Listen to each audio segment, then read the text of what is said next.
Hi everyone, I'm Lorraine from Simply English Edinburgh. Welcome back to my channel, and today we are going to look at more verbs with dependent prepositions. We are going to focus today on the preposition at and 5 verbs that collocate with at.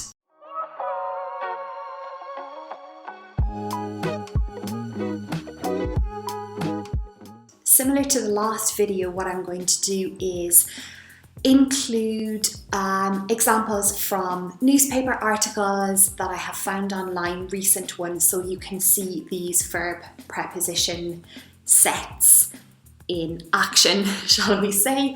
And thank you for the great response to the last video where I focused on the preposition with. I will link that video down below for those of you who have not seen it yet. You can check it out. So, verbs with at, let's get started.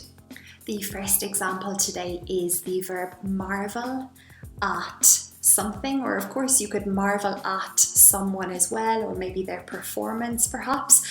To marvel at something or someone means to be amazed or astonished by that thing or by that person, or as I said, by their performance. When I teach this one to students, they're shocked because obviously you think, oh my god, Marvel, the series, so it's all about being amazed and being astonished. And I think it blows a lot of minds. People are like, English makes sense all of a sudden. So yeah, to marvel at something or someone, to be amazed by it. So, you know, if you go to a live performance post-COVID, so excited for those, and you see an amazing band playing live, you might marvel at their skills, their talent, the whole setting and scenery. I know as a big football fan, you will see a lot of sports references in these videos, by the way. But yeah, I often attend live football matches and I marvel at particular players and their performances. I was lucky enough to see Cristiano Ronaldo when he played for Real Madrid, and I marveled at him for 90 full minutes. He was outstanding. So to marvel at, to be amazed, to be astonished.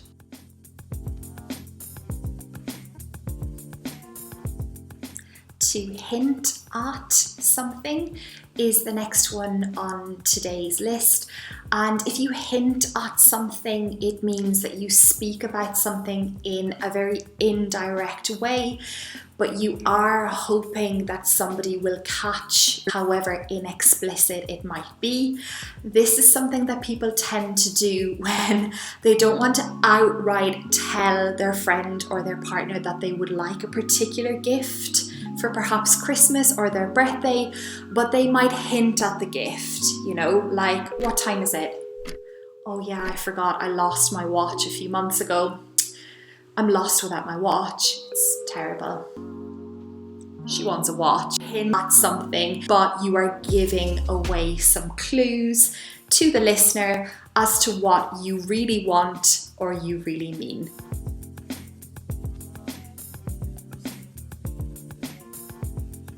To stare at someone can be rude because it means you are looking at them in a very fixed way without moving, you know, without looking at anything else, maybe even without blinking, and that would be very weird.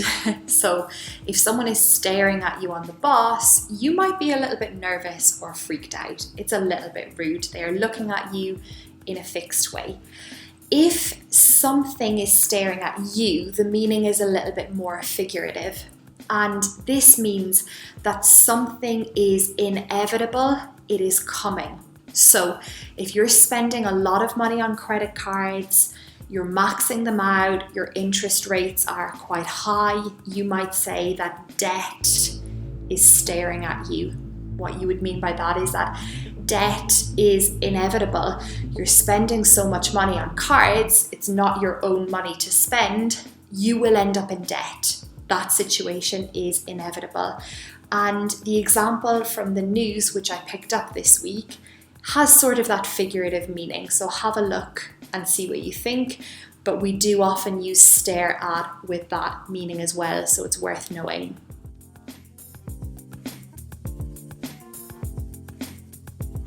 The next verb we're going to look at is to nag at someone. Now, we can look at this from two different perspectives. If you nag at another person, it means you insist or you persist at asking them to do something perhaps again and again and again. It is considered very annoying. So if you ask someone to do the dishes, that's fine. If you nag at them to do the dishes, it means you remind them that they need to do the dishes every couple of minutes until they go and they do the dishes, but they're doing the dishes in a really bad grace because you have annoyed them so much. You have nagged at them to do the dishes. You've nagged at them. That is so annoying. If something nags at you, it is a sort of feeling that never really goes. So if you think you're happy at a particular job, but there's always this feeling of like, I wonder what it would be like if I opened my own business, you could say that that feeling, that idea nags at you because it persists. It never goes away, no matter how hard you try. So nagging can be annoying, but nagging can get results.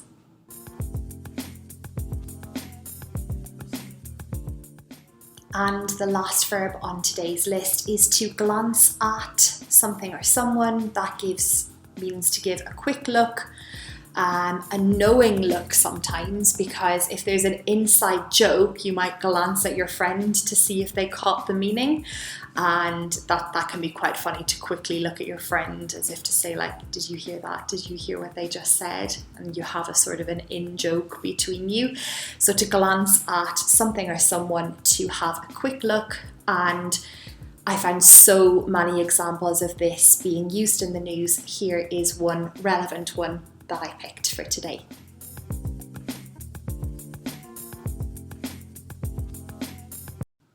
So I hope you have found today's lesson useful and interesting, and that you've learned some new vocabulary. And if you would like another video similar to this one, please leave me a comment below, and yeah, I'm going to continue helping you with prepositions. So as always, thank you for your support. Please like, subscribe and share with your friends, and I'll see you in the next video. Cheers!